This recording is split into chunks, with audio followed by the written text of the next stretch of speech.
চলো হরিদাস, চলো ওদের কাছ থেকে গিয়ে কৃষ্ণ নামের ভিক্ষা চেয়ে নিতে।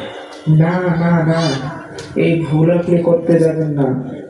ওরা দুই ভাই মহাপাপী। ওদেরকে দেখে মনে হয় ওরা কি নাম নেবে? ওরা এমনিই নেশায় মত্ত। ওরাই তো আসল নামের অধিকারী। ওরা যদি একবার নাম গ্রহণ করে তাহলে সমস্ত নবদ্বীপবাসী নাম গ্রহণ করবে।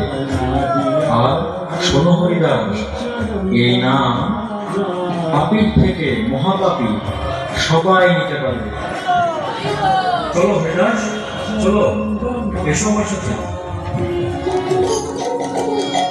হরে কৃষ্ণ হরে কৃষ্ণ কৃষ্ণ কৃষ্ণ হরে